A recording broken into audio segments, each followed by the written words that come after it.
mempertahankan kemerdekaan Indonesia. Perjuangan dalam mempertahankan kemerdekaan Indonesia dengan mengangkat senjata adalah salah satu upaya untuk mempertahankan kemerdekaan Indonesia yang terjadi setelah proklamasi kemerdekaan Indonesia yang diumumkan kepada Belanda dan pihak sekutu dengan mengangkat senjata dan atau gerilya. Nah, jadi peristiwa pertama dari perjuangan mempertahankan kemerdekaan Indonesia yaitu pertempuran Ambarawa. Pertempuran Ambarawa adalah peristiwa antara perlawanan rakyat Indonesia dan juga sekutu, yaitu Belanda dan Inggris. Peristiwa ini terjadi di Ambarawa pada tanggal 26 Oktober 1945. Yang melatar belakangi terjadinya peristiwa ini yaitu kedatangan sekutu Indonesia dan bertujuan untuk merehabilitasi tawanan perang, dan mereka sudah berjanji untuk tidak akan mengganggu kemerdekaan Indonesia. Kedatangan mereka pun disambut baik oleh rakyat Indonesia karena dianggap menghargai kemerdekaan Indonesia. Tetapi nyatanya setelah tiba di Indonesia, mereka sudah bekerja sama dengan Nicha. Bukannya merehabilitasi tawanan perang, mereka malah membebaskan dan mempersenjatai tawanan perang. Inilah yang menyebabkan terjadinya pertempuran Ambarawa. Ini dampak positif dari peperangan Ambarawa yang pertama, mengenalkan strategi suku kurang, di mana mengepung musuh dari dua sisi yang berbeda secara bersamaan dan serentak.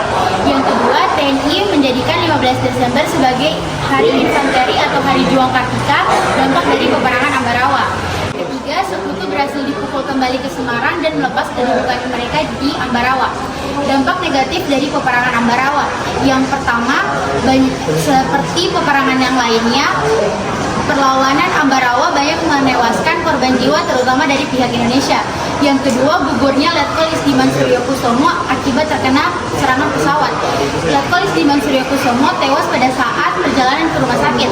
Pada saat itu, Letkol Isdiman Suryokusumo merupakan orang kepercayaan Kolonel Sudirman. Yang ketiga, keamanan rakyat Ambarawa dan Semarang. Pada saat itu, keamanan mereka merasa terancam, bahkan mengakibatkan penduduk sipil setempat meninggal dunia. Nah, jadi perjuangan kedua dalam mempertahankan kemerdekaan adalah pertempuran 10 November yang terjadi di Surabaya. Pertempuran ini terjadi di antara para pejuang arek-arek Surabaya melawan tentara Inggris. Tentara Inggris yang awalnya datang ke Indonesia ingin membebaskan tawanan dan melucuti persenjataan milik Jepang tidak diterima baik oleh para arek-arek Surabaya. Hingga terjadilah konflik-konflik kecil dan memuncak pada saat meninggalnya Brigadir Jenderal Aubertin Malabi pada tanggal 30 Oktober 1945. Nah, setelah peristiwa itu, Inggris pun mengeluarkan ultimatum dan terjadilah pertempuran 10 November 1945 di Surabaya. Nah, pasti kalian bertanya-tanya, apa sih dampak positif dan negatif dari pertempuran 10 November 1945 ini? Nah, dampak negatifnya dari pertempuran ini memakan banyak korban jiwa dari arek-arek Surabaya. Namun, di balik pengorbanan jiwa mereka, ada dampak positif yang mereka timbulkan, yaitu Indonesia dapat membuktikan bahwa kekuatan Indonesia dalam mempertahankan kemerdekaan Indonesia bukanlah suatu hal yang bisa dianggap remeh. Nah, dan sekarang 10 November dikenal sebagai Hari Pahlawan se-Indonesia. Nah, lanjut ke peristiwa ketiga dalam mempertahankan kemerdekaan Indonesia, yaitu Bandung Lautan Api.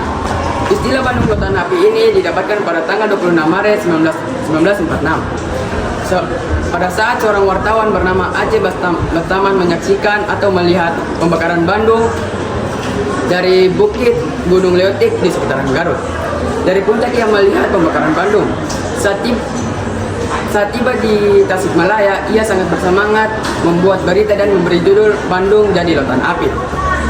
Dikarenakan kekurangan ruang penulisan, diperpendek menjadi Bandung Lautan Api. Lanjut ke latar belakangnya.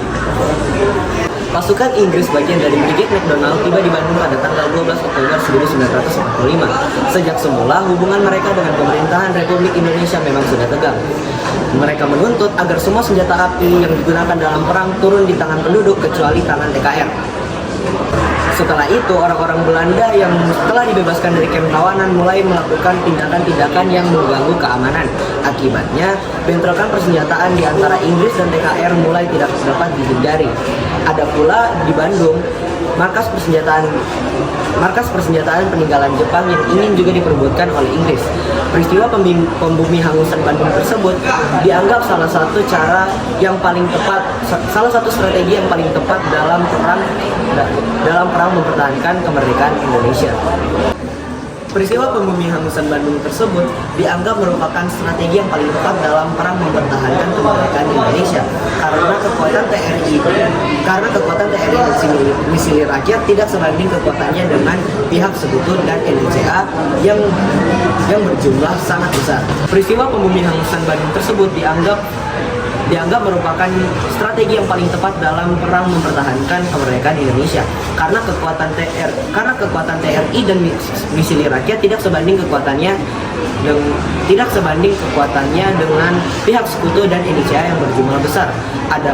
Setelah peristiwa tersebut, Misili Rakyat dan TNI mulai melakukan perlawanan secara gerilya di luar Bandung.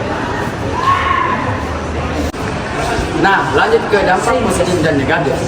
Dampak negatif yang pertama yaitu Sekutu tidak bisa memanfaatkan Bandung. Yang kedua, Sekutu tidak bisa mendapatkan persenjataan, dan terakhir itu banyak korban yang berjatuhan dari Sekutu. Nah, lanjut ke dampak positif dan negatif dari peristiwa Bandung Lautan Api. Nah, dampak positif yang pertama itu meningkatkan semangat perjuangan, 2. menguatkan persatuan dan kesatuan, dan 3. pengakuan internasional terhadap kemerdekaan Indonesia.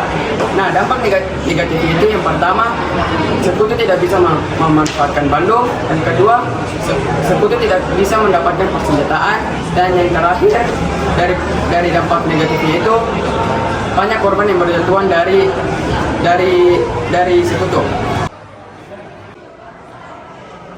Nah, kesimpulan pada materi kita kali ini adalah meskipun negara Indonesia telah menyatakan dirinya merdeka, tetapi hal itu berarti belum sepenuhnya bebas dari penjajahan. Masih banyak perjuangan dan perlawanan yang harus dilakukan oleh bangsa Indonesia untuk mempertahankan kemerdekaan hingga pada saat ini. Sekian dari kami Kami undur diri. Assalamualaikum warahmatullahi wabarakatuh.